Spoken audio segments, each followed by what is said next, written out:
जय हिंद दोस्तों। आज एक महत्वपूर्ण विषय पे बात कर रहा हूँ।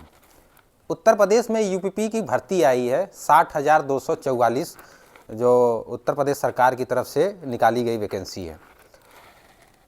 मैं अक्सर देखता हूँ कि उत्तर प्रदेश की जब भी वैकेंसियाँ आती हैं तो हमेशा जो है उसके पेपर लीक हो जाते हैं। मैं पिछले करीब 7-8 वर्षों से ये प्रक्रिया को देखते आ रहा हूँ।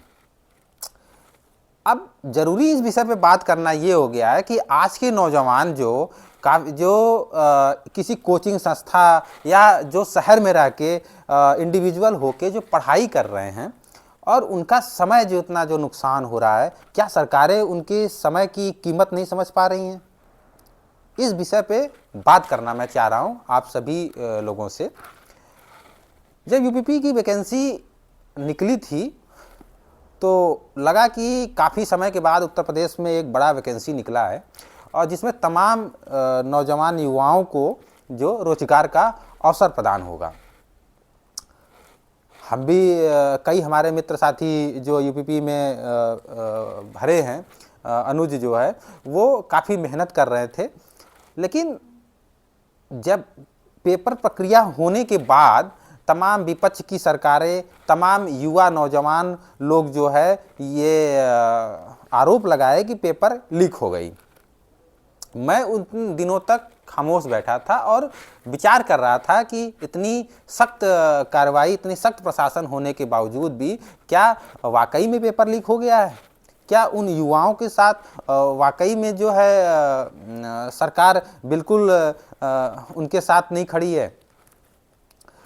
तो जब माननीय अखिलेश यादव जी और राहुल गांधी जी जैसे तमाम बड़े नेताओं ने जब इस पे विरोध किया और सरकार की तरफ से भी जो है ये बोला गया, उप मुख्यमंत्री केशव प्रसाद मौर्य जी ने जब कहा कि नहीं कोई पेपर लीक नहीं हुआ है, और उसके एक दिन के बाद मैं देखता हूँ कि उत्तर प्रदेश के मुख्यमंत्री योगी जी ने जो है पेपर को निरस्त कर दिया और पुनः 6 माह के बाद एग्जाम को कराने का आदेश दिया।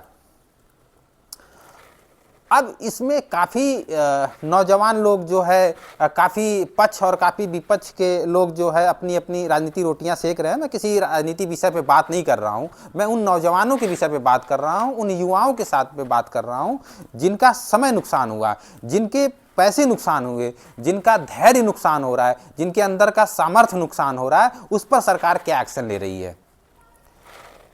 तो भैया बाबू प्रशासन, मैं आपसे आग्रह कर रहा हूं कि उत्तर प्रदेश की दिशा और दशा को बदलिए।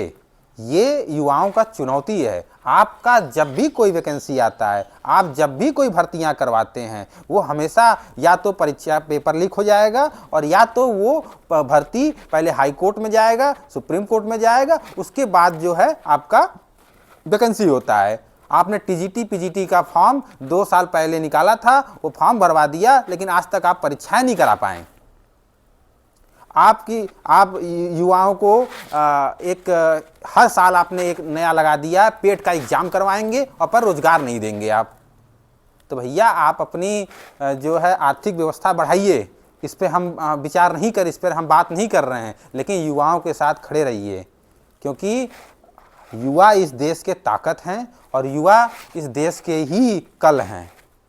तो आप उनके साथ छल न करिए, उनके साथ खड़े रहिए और उनके खिलाफ जो अगर वो आंदोलन कर रहे हैं तो आप उनके विचारों को समझिए, उनके बातों को समझिए। आप उनके साथ जो है फर्जी एफआईआर करा रहे हैं, फर्जी ये करवा रहे हैं, ये सब पूरी तरह से निष्क्रिय है। इसके प्रति आप सजग रहिए। और मैं एक विषय पे और बोलना चाहता हूँ कि जो आपके मंत्रीगण जो बने हैं, ये ऐसे नहीं बन गए हैं, इस देश के युवा के जनता से ही बने हैं।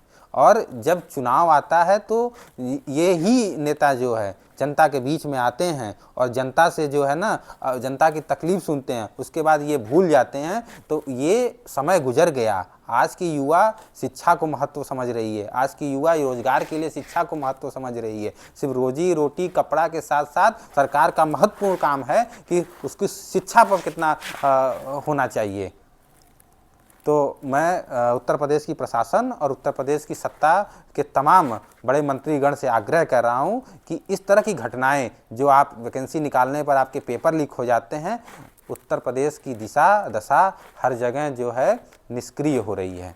लोग मीम्स बना रहे हैं, लोग ट्वीट कर रहे हैं कि उत्तर प्रदेश किसे कहते हैं, तो लोग बोल रहे हैं कि उत्तर प्रदेश से कहते हैं जहाँ पेपर होने से पहले ही उत्तर मिल जाए।